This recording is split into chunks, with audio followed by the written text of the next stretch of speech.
Hello, my beautiful friends, and welcome back to Alien Protocols. So, as promised, I wanted to dive in a little deeper into Slide 9. And for those of you new to this whole concept, Slide 9 is from the Chris Mellon leak. Chris Mellon and Luis Elizondo, who is the head of the ATIP UFO program for many years, and Lieutenant Fravor and others would go around briefing Congress as to the results of ATIP's work. And Slide 9 is the real information that was briefed to special groups within Congress, the Senate Armed Services Committee, other committees. But it's pretty amazing when you look at that list of vulnerabilities and assets. But with the vulnerabilities, it's particularly fascinating. And my favorite is spontaneous sensor disassembly. Now think about that. It's not just interfering or jamming. That's disassembly. It's a physical change. It's pretty amazing stuff.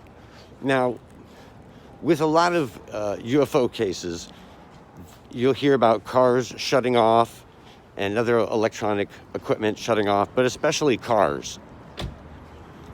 And I think that is a result of the propulsion system or anti-gravity system, very powerful electromagnetic field, perhaps.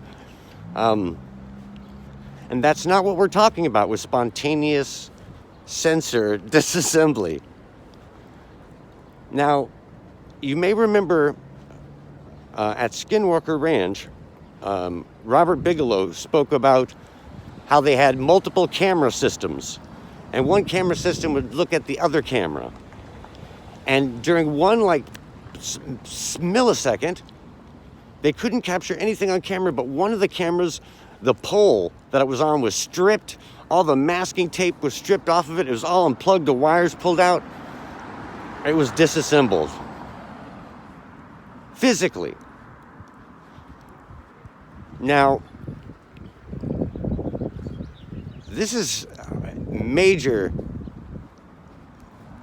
information, and it's startling information. It's dealing with physics that we do not understand. There could be a whole new field associated that we don't understand.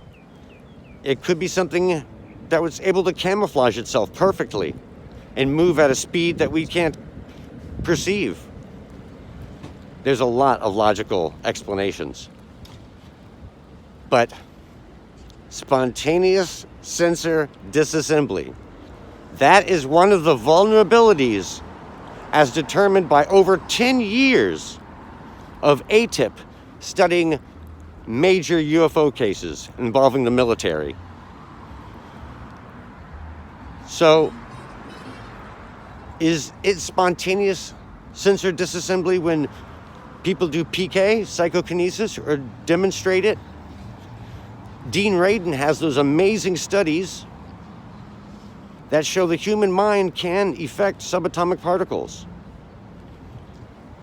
And the experiments were done very, very well. So what do you think about spontaneous sensor disassembly? Much love.